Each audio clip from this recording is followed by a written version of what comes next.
Hi hello welcome back to my YouTube channel. ಒಂದು ಸಣ್ಣದು naming ceremony ಅಂತೇಳಿ program ಇತ್ತು ನಮ್ಮ ರಿಲೇಟಿವ್ನಲ್ಲೇ. ಸೊ ಹೋದ ತಕ್ಷಣ ಕಲ್ಲಂಗಡಿ ಜ್ಯೂಸ್ ಕೊಟ್ಟರು ಕುಡಿಯೋಕ್ಕೆ, ಬೇಸಿಗೆ ಕಾಲದಲ್ಲಿ ತಂಪಾಗಿರ್ರಿ ಅಂತ.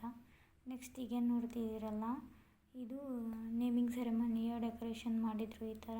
ಇದು ಆ್ಯಕ್ಚುಲಿ ಹೋಟೆಲಲ್ಲಿ ಡೆಕೋರೇಷನ್ ಈ ಥರ ಎಲ್ಲ ಪ್ರೋಗ್ರಾಮ್ದು ಮಾಡಿದರು.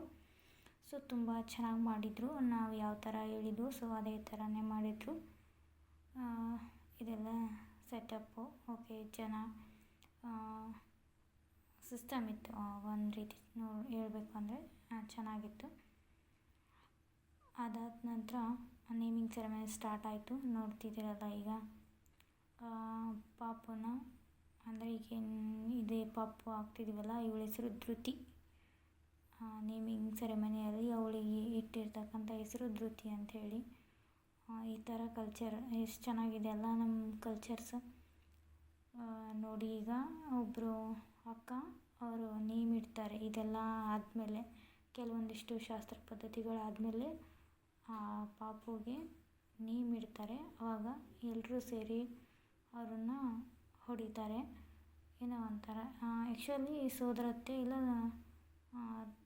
ತಮ್ಮ ಅಂದರೆ ಸೋದ್ರ ಮಾವ ಹೆಸರಿಡ್ತಾರೆ ಪಾಪುಗೆ ಅಂತ ಗೊತ್ತು. ಈಗ ಅವರು ಸೋದರ ಅತ್ತೆ ಆಗ್ತಾರೋ ಏನೋ, ಅವರು ಹೆಸರಿಡ್ತಾರೆ. ಈಗ ನೋಡಿ ತುಂಬ ಚೆನ್ನಾಗಿ ಮಾಡಿದರು ಡೆಕೋರೇಷನ್ಸ್ ಎಲ್ಲ. ಅಂದರೆ ನಾವು ಯಾವ ಥರ ಹೇಳಿದ್ವು ಅದೇ ಥರ ಡೆಕೋರೇಷನ್ಸ್ ಇತ್ತು.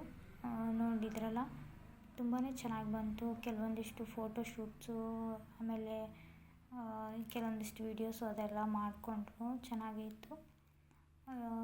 ಈಗ ನೆಕ್ಸ್ಟು ಇವ್ರು ಇದ್ದಾರಲ್ಲ, ಇವರು ಹೆಸರಿಡ್ತಾರೆ. ಇವ್ರಿಗೆ ಎಲ್ಲರೂ ಸೇರಿ ಹೊಡಿತಾರೆ. ಇದೇ ಥರ ನೋಡಿ, ಎಲ್ಲ ಕಡೆಯೂ ಇದೇ ಥರ ಮಾಡ್ತಾರೆ ಅಂತ ಅಂದ್ಕೊಂಡಿದ್ದೀನಿ. ಅವರು ಪಾಪು ಕಿವಿಯಲ್ಲಿ 3 ಸರಿ ಹೇಳ್ತಾರೆ, ಅವರು ಹೊಡಿತಾರೆ, ಹೆಸರು ಹೇಳ್ತಾರೆ ಅವರು. ಸೊ ಒಂಥರ ಏನೋ ಸೋದರತ್ತೆ ಹೊಡೆಯೋ ಒಂದು ಖುಷಿನೇ. ಆ ಪಾಪು ಸೋದರತ್ತೆ ಆಗಬೇಕು. ಈ ಥರ ಒಂದು ಪ್ರೋಗ್ರಾಮ್ ಚೆನ್ನಾಗಿತ್ತು ಅಂತಲೇ ಹೇಳ್ಬೋದು. ಈಗೇನು ನೋಡ್ತಿದ್ದೀರಲ್ಲ, ಇವಳೇ ಧೃತಿ. ಇವಳಿಗೆ ಹೆಸರಿಟ್ಟಿದ್ದು ನೇಮಿಂಗ್ ಸೆರೆಮನಿ ಮಾಡಿರೋದು ಈ ಪಾಪುಗೇನೆ. ಅದಾದ ನಂತರ ನಾವು ಇವದೆಲ್ಲ ಪ್ರೋಗ್ರಾಮ್ ಮುಗಿಸ್ಕೊಂಡು ಊಟ ಮಾಡಿ ಕೆಲವೊಂದಿಷ್ಟು ಶಾಪಿಂಗ್ ಮಾಡೋಣ ಅಂತ ಶಾಪಿಂಗ್ ಹೋದ್ವಿ.